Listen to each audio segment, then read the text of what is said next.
We broadcast on stage every day, and we have over 200 awesome episodes of our podcast recorded and uploaded on YouTube, on BitChute, and in the hashtag RT podcast channel of the Roundtable Discord server.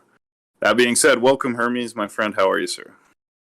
I'm good. And also just a heads up, in case for any reason I might have to leave or anything, do not take that as an offense. Just be prepared if anything happens, whatever. With that being said, though, yeah, I'm super tripping right now, and this is awesome. So let's get to it. Right on. So first of all, for grounding, you took one hit tonight, one tab of LSD, one little. Yeah, don't know how much it is in it though, because it's all in fucking micrograms. The Right. dosage, so one could be enough to make you go insane. You know what I mean? Not insane, but even a little drop can be in massive amounts because we're dealing with micrograms. So I don't really know the dosage that I have. I got this from a friend, and I tested it out beforehand, and it was great. Did it 2 weeks ago, and now I'm trying it again. Whatever dosage it is, as someone that's a experienced psychonaut, specifically in the field of DMT, I can gauge the strength of this quite effectively, and I can say that this is like a 9 out of 10 right now. Well, right on. So we're glad you're having a good time, and I guess the obvious question is, since you dropped about an hour or whatever ago, give us the best description you can of the subjective effects that you've experienced. What are you feeling? How did it come on, and what are you feeling now? Well, I mean, there's there's a lot of stuff. First of all, your senses get very heightened. Everything is wavy right now, but it's not in a bad way. It's more like I'm seeing more. I'm seeing underlying patterns that are not obviously visible to people. It's not immediate. So you have that. That's like having access to extra information at any moment. So there's that. What else? What else? Oh, I mean, when you close your eyes, you see clear patterns. Actually, it looks like glyphs, like light hieroglyphics type of things. I don't know what the fuck they are, but they're there. And I want to add on that real quick. So, I am perceiving something, right? That's fact. Then, and what I am perceiving is warranted. There's reasons for why I am perceiving what I am perceiving. But so really the question isn't, to try to falsify the perception, but try to explain it. Why am I having this experience? What is lysergic diethylamide acid doing to my brain at this given moment? I have no idea. I have a heightened sense of everything right now. It's nuts.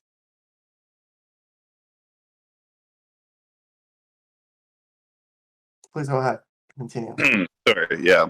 Well, that's fantastic. And how many times would you say in the past that you've tried this particular substance before? It's my second time. I'm not really well versed into LSD. I'm a very experienced psychonaut when it comes to DMT. That's like my field. I know it very well. I can navigate it very well. I'm familiar with all the entrances, all the levels, all the conference rooms, the glyphs, the entities, all of that. Familiar with that fully. Um, and also that's the thing. With LSD, I don't really get a lot of the entity thing that you clearly get with DMT. I mean, you don't just get it; you're seeing it. It's there. You see other people around you in different environments. It's kind of inexplicable, at least to me. But the goal isn't, so the goal is to try to explain it. Where is it coming from? It's coming from something, right? There is something that's justifying this experience. But what is it? Where is it coming from? And I think that's where we got to focus on. Where the experience is coming from?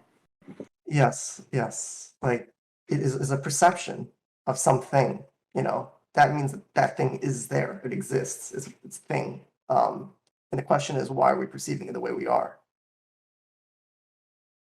Right. Existence is not a question though. That's a premise that's required for a conversation to even happen. Like you need to exist, before you can perceive. You need to exist before you have property. Existence is primary. You can't like actually, I would go further to say that the fundamental of this reality really is separating what is and isn't. Really, that's what truth is, right? Separating what is and isn't. Um, so you could say, I guess, the seed of this universe is truth itself, right? It's separating bullshit from reality, and I think that's what philosophers do. That's what epistemology is. Field of knowing. Or how do we know what is true? And the scientific method, for example, is great for that. It's a very simple process. It means, yeah, just go ahead. Sorry, I'm rambling. No, all right.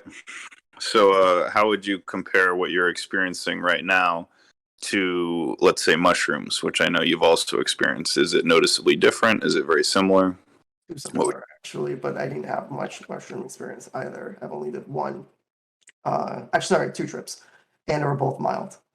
And yeah, just it's like not enough really data, I guess, to work on. But based on that limited experience that I've had, it's quite similar in almost every way, including the sensations in the body and everything. Heightens. Right now, my pain, it's it's way less. Like I could slap my wrist right now, and it's insane how much control I have over how I respond to stimuli. It's like I'm in a master state of mind at this moment. It's fucking nuts. So yeah, just go ahead. and how about compared to DMT? Does it seem similar at all, or is it very different from that? Because I know you have more experience with that. Yeah, it's actually so when it comes to the glyphs, the runes, and the shit that I'm seeing when I close my eyes, the patterns, they're actually identical. The reason I think they're identical is because we're perceiving the same thing. I'm perceiving the same thing. So that's why it's that's my inference to why it's identical. But there's a huge difference between DMT and this, at least in the current level that I'm doing it at. Who knows at different levels what the experience could be, and it is really important to stress that out. The dosage is really like an absolute key factor in the level or the threshold or whatever the fuck you're in. Um, so with that being said, with the threshold that I have currently, there is a significant difference such that the presence of entities, for example, isn't there. The clarity is nowhere near that of DMT. I mean, DMT is fucking crystal clear. It's actually more clear than this world. So I mean, I go ahead and say that it's like axiomatically clear. It's like the fundamentals of logic clear. It's like the truth that encompasses all, that kind of clear. Well said. Well said. So, do you want to tell the audience a little bit about LSD? What is this substance? What are its effects? Just for people who may not be aware of it, other than that it's something that makes you trip out.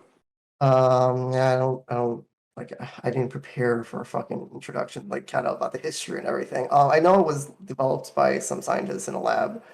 Um, I don't remember exactly how the what do you call it, the circumstances that surrounded that. However, I am familiar with the applications and the effects of this substance. So I can perhaps focus on that because that's what I know. You mean like the benefits? The benefits and benefits is also kind of loaded language, just the effects. Objectively, what are the effects? And Sure. then we So, can we can then evaluate the effects by some, under some lens, that then attributes value to it. So we can say, oh, well, these effects, that, for example, dealing with trauma or depression, these are, helpful. For example, dealing with addiction, for example. So then we can then make the connection that these effects are positive.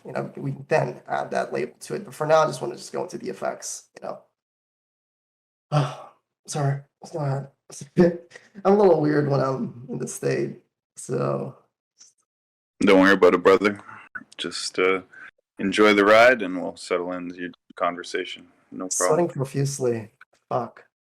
You have a glass of water? Yeah, I have a bottle. I'm gonna take some. It's the only thing I guess that pisses me off really about this is that, your metabolism almost I don't know what it is, but it seems like your entire body is on maximum. Like every cell is at maximum. It's using the maximum amount of energy. The pores in my body are just fucking on fire right now. The synaptic patterns in my brain right now, if they could be measured, I mean, I can't even imagine how fucking off the charts they would be, but they're right now off the charts. Ah, sorry about that. Okay, so where should we focus on? Well, let's just talk about what you think some of the benefits of psychedelics in general and LSD in specific might be. All right, let me try to make this more amicable towards those that are afraid or wary of such things. So the clear argumentation that I can provide is that it is new information, right? Psychedelics is an access to new information that you did not have before. So it's a method of combating ignorance, quite literally. That's what it is. It's combating ignorance, um, and by providing extra information. And then what you go about doing with that extra information is up to you. So yeah, I just want to point that out.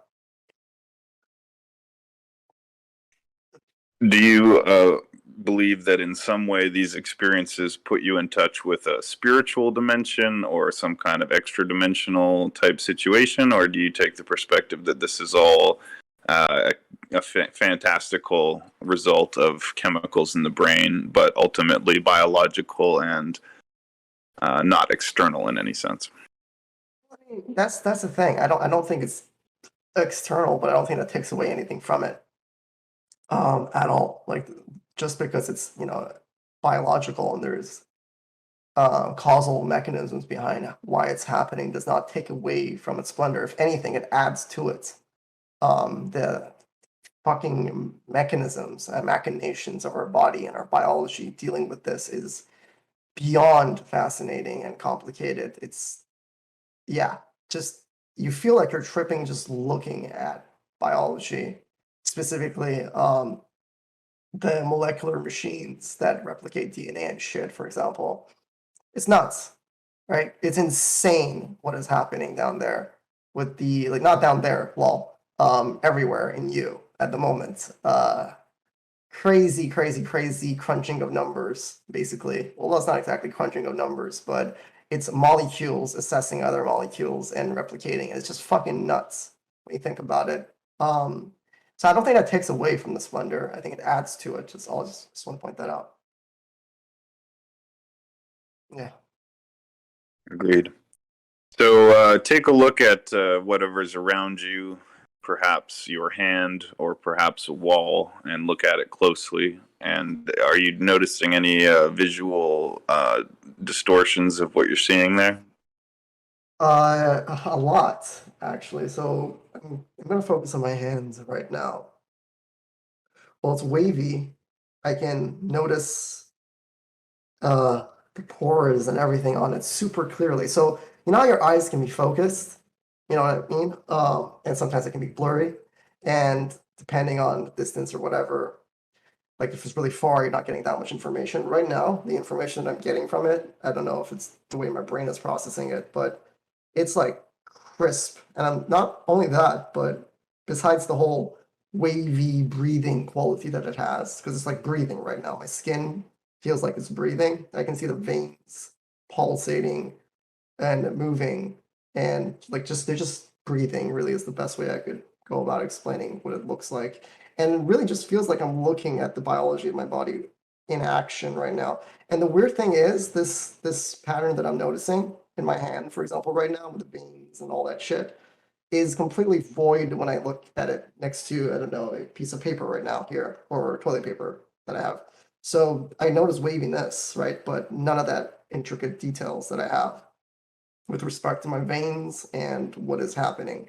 It's like kind of like a translucent layer on top of which is highlighting and create so weird. So there's separations of contrasts I can see. And it's insane in that it's like, you know, when you put your hand on fucking for a handprint and how intricate the lines are and everything, it's like super well recorded. I'm seeing that and more right now. All of it. It's nuts. And also I can see all the tendons that are connecting it, the veins. It's so clear to me right now that I'm wondering, like, where is all that information coming from? Am I actually seeing it with my sensors, or is it a combination of my sensors and some kind of internal vision, you know, an internal mind eye, I guess you could say, that really is our perception of reality. I mean, after all, we are kind of perceiving reality through a lens always. Anyways, yeah, sorry. Please. Yeah. Yeah, no, that's for. I just wanted to say I love you, Hermes. I love you. I love you with everything that I've ever met another human before. I love you. It's mutual. That's very sweet. You. We love you too, and I also love you, Hermes. But that being said, you know, what, if anything, are you getting any insights on a mental level? Are you getting any?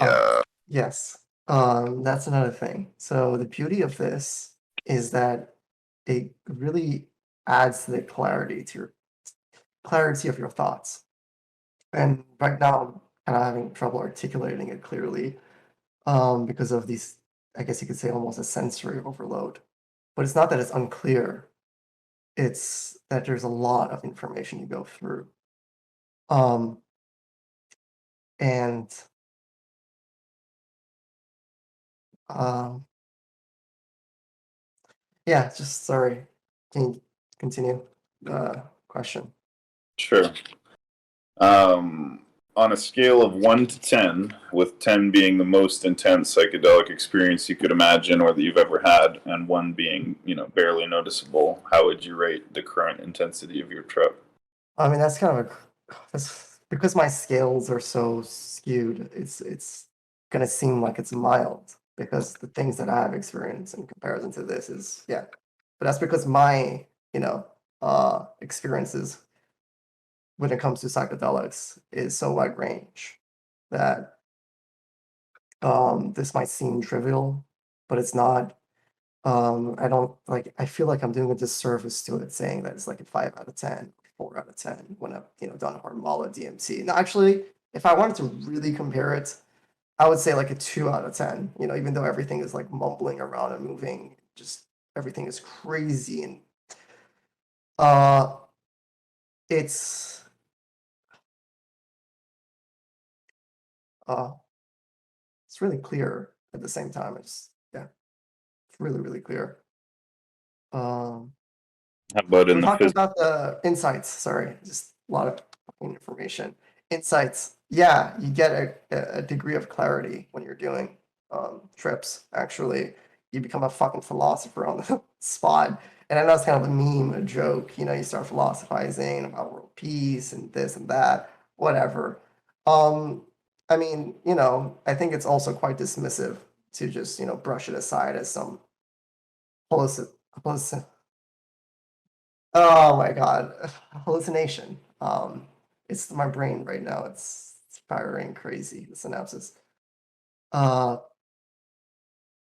so I think, you know, we got to look at it academically, with the attention that it deserves. You know, you don't fucking dismiss something by associating it with something else. You look at the actual claim being made and you beef it out. You know, you go through it thoroughly, addressing all the claims. So for someone, for example, who's on acid saying, "Hey, world peace is actually a better fucking plan," you know, for dealing with world problems, then perhaps, you know, you shouldn't dismiss it because someone is tripping.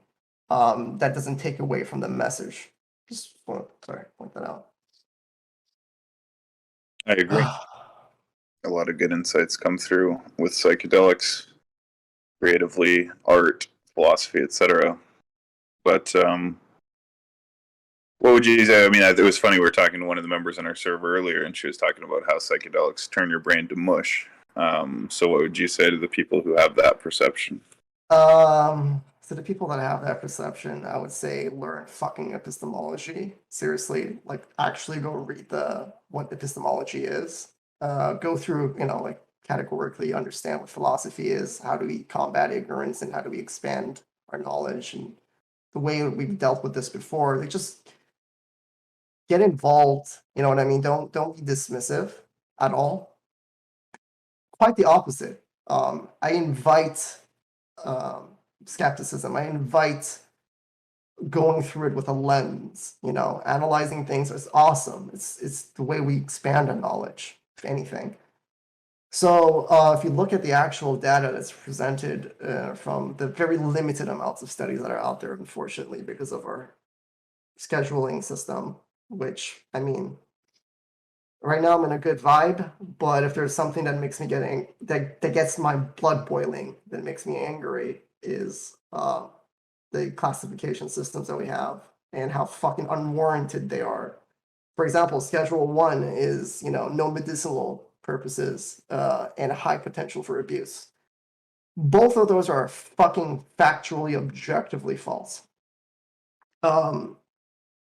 So, does it have medicinal uses? Yes, there's studies. I provided them in the text. I can provide them again. Here, let me put it in the podcast.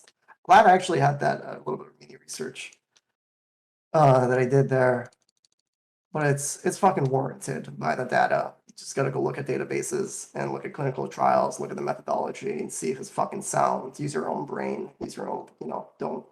Don't fucking fall for the propaganda or whatever. I always find it funny that people that like to bitch, about authority and shit, at the same time use that, to dismiss stuff. It's just shut up, go through the data, look at it yourself. And then, if it turns out there's a justified complaint, by all means, we'll address it. But until then, shut the fuck up and listen. Seriously, data is out there. Look at it. It's not hard. I understand that fucking databases are kept behind paywalls, which is fucked. And also the scheduling system, which limits the amount of studies, because it's kind of like it's like cheating. You're calling it bad, and therefore it's bad. It's circular logic. You're saying it doesn't have medicinal purposes, and then you don't do clinical trials or whatever, and kind of like reinforces that shit. But the funny thing is, when I was doing actually research for a paper for psychedelics in my speech class, I remember I tried to go over statistics of people dying, and I looked at multiple databases cross nations, internationally, and I really couldn't find any reliable source when it comes to people dying, like any fatalities directly or even some way, shape, or form attributed to psychedelics in any significant way that's statistically significant. None whatsoever. And this is over a huge period of time. And to highlight that lack of, information when it comes to I'm saying casualties. It's a weird word. Deaths attributed to it or anything like that. Fatalities, that's a better word. Where was I going with this? Sorry, I just got it. Yeah, so when you look at the motive, sorry, I'm just going to explain it. So the motive, right? The motive is there, right? To dismiss this shit. The motive is completely there. It's not even a thing that you have to guess. It's outright demonized. And you can look at the history yourself. So with that being said, and it being demonized, and then having the motive to find information that demonizes it, and then having a lack of information that justifies that demonization, is very telling that all that demonization is not warranted, is not justified. Specifically, because we're so intent on proving it and we don't have the evidence to back it up, that should say something.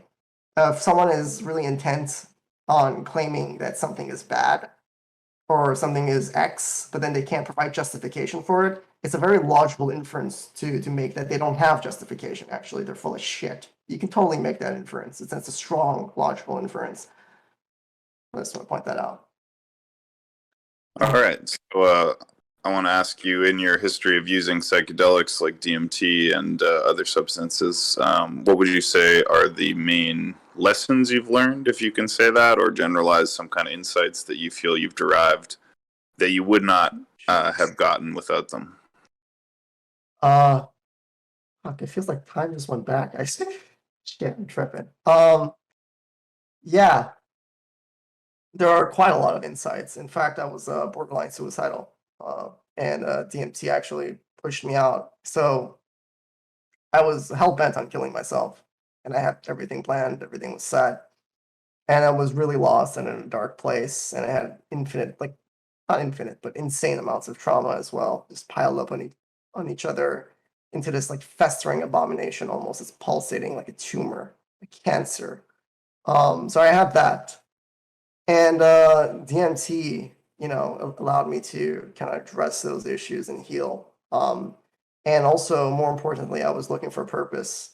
And the purpose that I got from my DMT trip, the first real one, was I went in with the question of what is my purpose. And, I was clearly fucking with zero room for ambiguity told it's to teach. That's it. Nothing else. Just teach.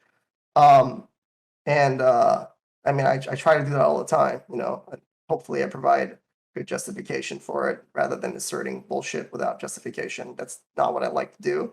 And if I have any errors in reasoning, I really invite you to address them. And so because at the end of the day, I want to be right. I think everybody does. Everybody wants to be correct. So if we have the same objective, we can work together. It's not a fight. So the title you chose was LSD Tripping and the Wonders of Psychedelics. So you've given us some idea, but what would you say are the wonders of psychedelics? Like, what is so wonderful about them? A new perspective, I guess, is the most valuable thing I can say.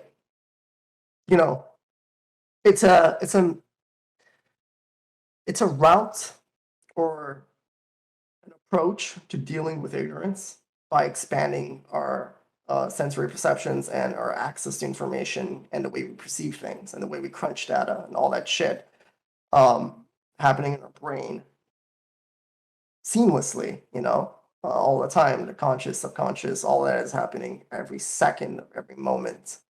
And this allows you to, in some ways, introspect quite clearly. So there's one of the huge benefits of this. And also just the access to new information is never really bad. Even if the information is whatever, like it might seem irrelevant, that's fine. That's totally fine. You're still so let's put it this way. Being ignorant, right, to this experience is objectively worse than having the experience and then assessing it yourself. Because ignorance is ignorance. It's ignorance is not having the ability to assess it. So yeah, for the people that haven't tried this shit, you're missing out. And if you're a true intellectual, you would want to expand your horizons and experience things firsthand. So there's that. So, based on your experiences, if you could only do one psychedelic for the rest of your life, or to put it another way, if someone could only do one psychedelic in their life, which one would you say they should do? So say someone, for whatever reason, could only ever try one. I'm really biased when it comes to this because you know me, right? I'm like a really experienced DMT psychonaut.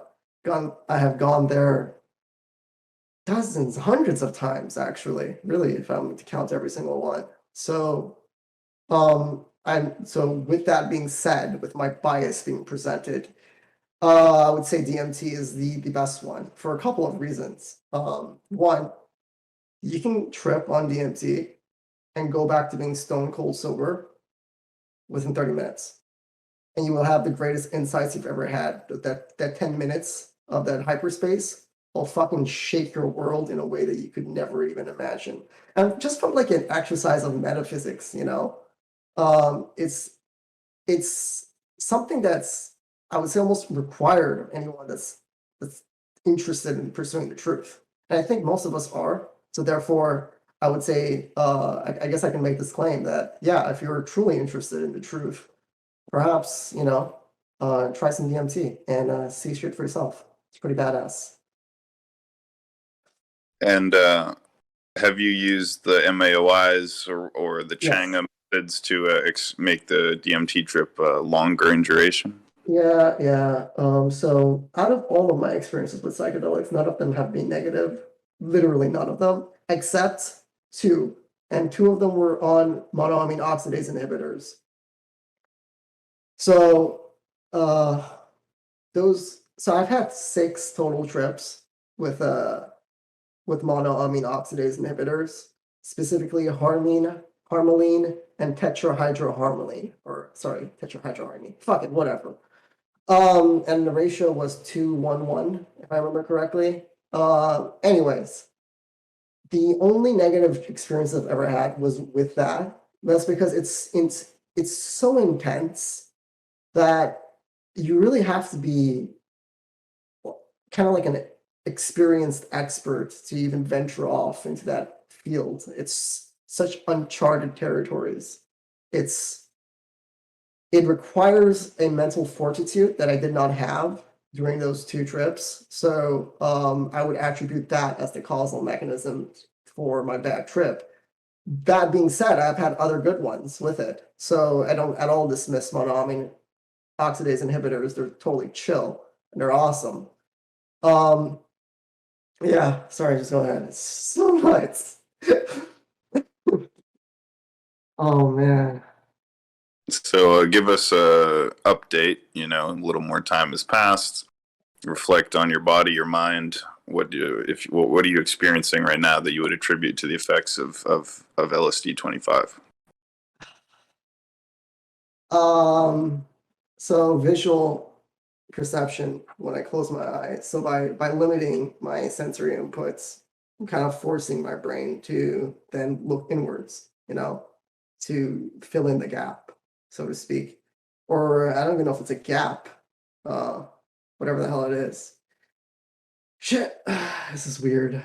Hold on. So yeah, you're looking at something, and I know that I'm repeating myself. Whatever the fuck it is I'm looking at, it's there. And it's really beautiful, these patterns. Right now, I'm not tripping as intensely as I was last time, where I was clearly seeing quasi-crystal patterns. And you can look up the definition of quasi-crystal to see what I mean. I mean exactly that. Nothing ambiguous.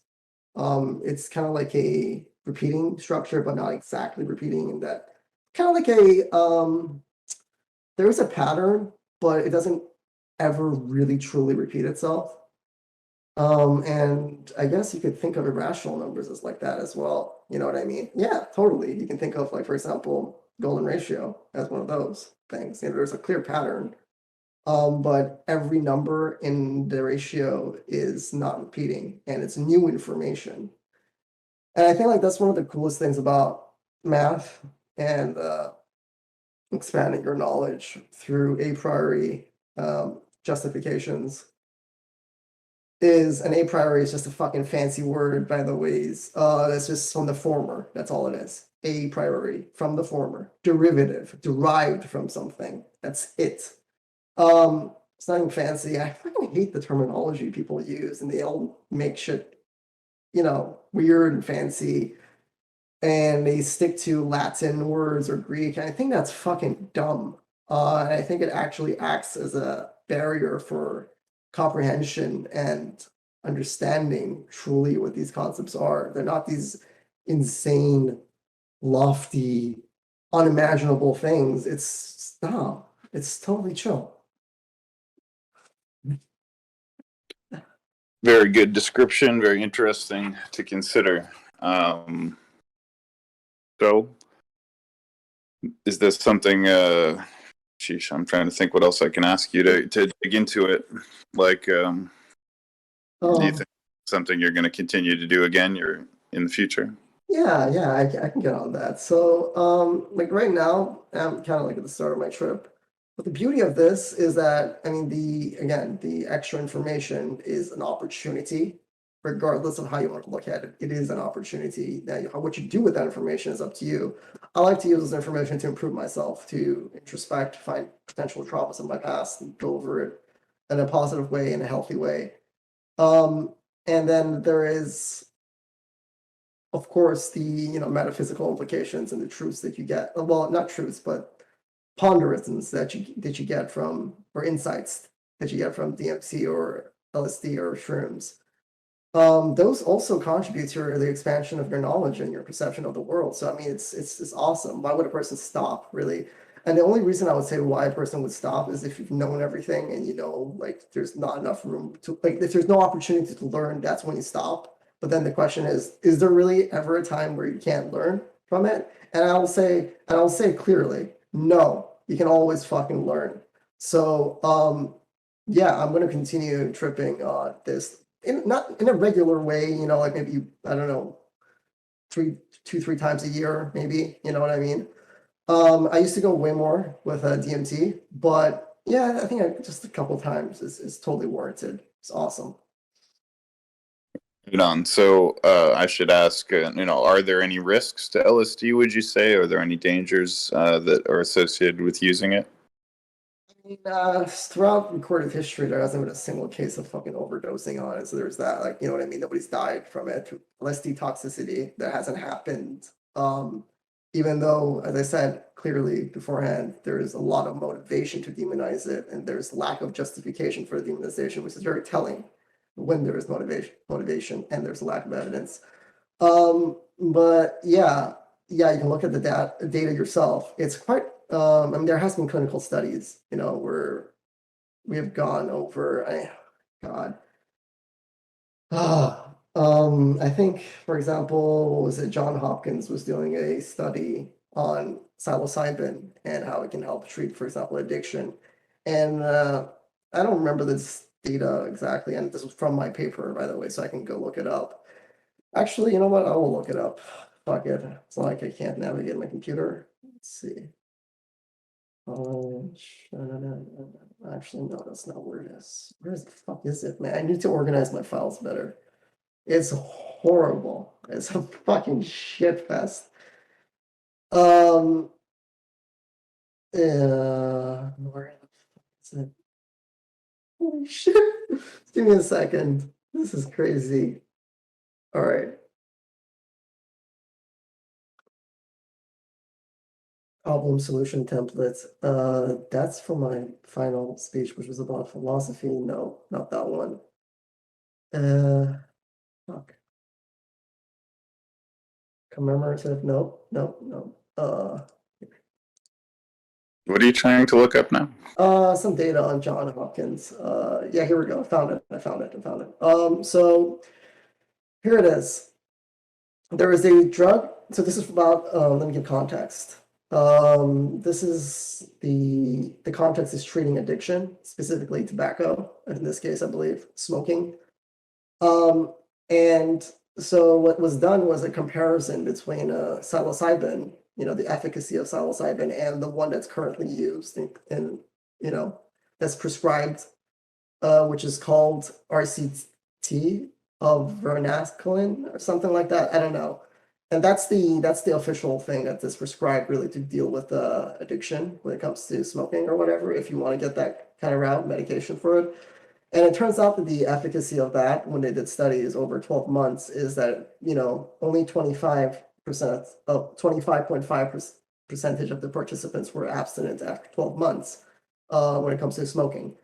But the same thing done with a larger survey of groups by Johns Hopkins University, which went over 358 people, reported that psychedelic drugs helped them quit smoking and had a 74% abstinence after 2 years. And I mean, I can post this. Why not? Where is it? Why did I not put the quotations around it? What the fuck is wrong with me? Well, this is because it's a fucking outline, it's not really meant. It's for speech. But yeah, the the study was done by Johns Hopkins University, and the paper was written by Bright S. Williams and M. Caldecott. What the fuck? In the year 2017, that's when the study was done. So it's really important. 2017, 358 people, 74% of the people abstained. At least this is based on self-report, so there's obviously limitations, you know, it's the methodology, but yeah, psilocybin, very effective at dealing, at least based on the current information in this particular study, is very, very effective with dealing with addiction, in that 74% of the people that did it over 2 years abstained from tobacco. So again, this is not like, you know, end all be all. It's very sad that because of the scheduling of this, you know, substance, how limited our, you know, studies are on it, because like, by definition, it doesn't have any medicinal properties, right? Like that's what Schedule 1 means. It has no potential use for anything in medicine. It's just something that's prone to abuse, which is also fucking horseshit. As someone that has done psychedelics, it's the last thing you want to attribute or connect to addiction. It's quite the opposite. Psychedelics are not an escapist drug at all. Like you can say weed can actually even be an escapist drug, totally, but psychedelics is not. Psychedelics is all about focusing on problems and addressing things. Not about escaping. It's not about any of that bullshit. It's a very hard and clear look at life, and you know your justifications for it, your purpose in life, where you stand in it, and all that shit. It's like a slap in the face. So yeah, I don't know where I'm going with this. Sorry. No, not at all. Yeah, so. in Canada, and I'm not sure if it's in the States as well, but they're moving towards legalization of mushrooms for medical use. So certainly, I'm sure you're familiar with MAPS, Multidisciplinary Association of Psychedelic Studies, and they've been doing research for decades, you know, proving that these psychedelics are effective for depression, anxiety, alcoholism, addiction, end of life anxiety, and many other things as well. And as we were posting those articles today, there's increasing evidence that magic mushrooms and LSD and related compounds like DMT create new connections in the brain, the growth of new brain cells, and can actually heal damaged brain cells as well. So neurogenesis is actually totally a thing, and it does create new connections. It's fucking amazing. And I really do envy. Sorry, I don't envy. I was gonna say envy. Fuck. I feel bad for the people that don't have the opportunity. I'm really sorry. I don't want to be an asshole, but I am in a really privileged position right now to be able to see what I'm seeing. It's awesome, and I really wish you were here with me. You know, totally. With that being said, though, I'm going to do my best to try to convey some of the points. For example, we're talking about addiction and how this can be really, you know, effective, and we can actually look at why, you know, examine it. Like, why do people get addicted to a drug? You know, it's because they're escaping reality most of the times. At least it's a method of escaping. So we studied this in psychology. It was a problem-focused coping and emotion-focused coping. Whereas the problem, you focus on the root issue, and emotion-focused coping is you try to address the symptoms, the discomfort, the anxiety. You know, the anxiety really is like the key point. You're addressing the anxiety by escaping from reality, and it perpetuates itself, you know, further and further while you're not, you know, dealing with the root issue. So this is why psychedelics are awesome. They deal with the root issue, which is why I think why it's so effective at dealing with addiction and other problems. It's actually just combing over a life, you know. Why do I do this? Why am I escaping life? What the fuck am I running away from? Why should I do that? Is it beneficial for me? Is it really beneficial for me to get all fucked up all the time? No, of course not. It's just totally not. You want to focus on your life, and you want to address problems at the roots, you know. And so addiction really is an escapist thing. And this is why I think psychedelics are perfect for it, because it's the exact opposite of escapism. It's more like a hyper introspection and a slap in the face, really. Yeah. That's it, I guess. So, if somebody heard this podcast and thought, "Wow, this sounds really cool. I want to get into psychedelics," what would be your advice to someone who's just starting out in this domain? Well, my advice is, first of all, this is all for educational purposes. This is all whatever, and for the whatever purposes, I'm going to say, um, yeah, make sure you're taking all the precautions to be on the correct side of the law, or at least be safe if you're, venturing outside of it. Do your very best. Always be considerate of others and weigh in, whatever the risks. There aren't really that many, actually. I mean, first of all, the idea that you're supposed to be afraid of exploring your mind is fucking insane. It's disgusting. It makes me want to revolt. It makes me want to vomit. Nasty. I shouldn't feel guilty for this. But yeah, with that being said, I would go with DMT, the route, and that's because it's really easy to extract it yourself, so you're getting the purest shit. The teacher that I would recommend is Gordo Tech. He is the master of masters when it comes to DMT. All praise, to Gordo Tech. But yeah, just look up Gordo Tech, and I think that's my advice. All right, thank you very much. I think this might, first of all, let me give a disclaimer, as I did put in the announcements channel in the general chat, and I should have said at the beginning, we in no way advocate or condone any illegal activity here. Obey the law at all times.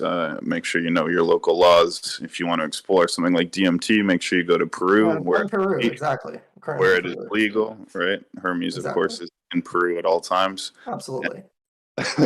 And make sure you go to Peru, and you can do these things legally in clinics in Amsterdam. You can go take ayahuasca therapy, DMT therapy, ibogaine therapy.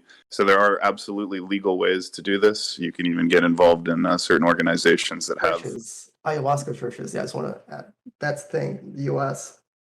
I think there's one branch in Washington, but yeah, just go ahead. Sorry. Well, exactly correct. The peyote churches, the ayahuasca churches, Santo Daime. These have religious provision that allows them to use psychedelic drugs. So I'm just pointing out that you don't need to think that all psychedelics are illegal, because you can do them therapeutically. You can do mushrooms legally in Amsterdam in the form of truffles, etc. So that's just a little disclaimer. But Hermes, do you think it would make sense to open it up for questions now? Yeah, of course. By the way, before we do that, heads up, I'm just really deep into the trip. Just a heads up. All right. That being said, whoever the fuck wants to talk, I can listen. Yeah, we're still getting the hang of stage, but I think you guys, if you do want to speak, just press the little hand, and then I don't know, become a speaker, I guess. If I don't know not, how we can do that. We can move actually if this is since we finished the main phase, we can move to like a regular fucking channel. Well, I just wanted to give people a chance to ask questions if they want to. Yeah, we can do that though in another channel. If there's what I'm saying is that if there's a problem when it comes to people going on stage, then if we can't address that effectively, it's fine. We're going to finish the episode in here, my brother. But that being said, it doesn't look like anyone has any questions. So is there a takeaway message you want to leave with the audience, both live and on YouTube and BitChute? Yes. Yeah. The only war we're ever facing is the one against ignorance, really. Venture off, into the unknown. Bravery, courage, integrity, and honesty. And always, strive for what is true, which is, I think, we all try to do. Sometimes we stumble. And the tools that we have to guide us is logic. Logic is the all-encompassing thing that binds everything together. Logos, the supreme thing that's present in everything. So yeah, use logos on your side all times, but venture into the unknown without fear, with bravery, and just like what was the Star Trek's? What was the intro? Venture where no man has gone before, or whatever. Yeah, exactly. But you're doing that, right? Scientists do that too. Philosophers do it all the time. You don't need to be on a spaceship to venture into the unknown. Totally, you can do that at your own fucking home. anytime you're combating ignorance, you're going where no man has gone before, in a sense, especially if it's a new type of ignorance that, hasn't been addressed. So it's fucking fantastic. Yeah.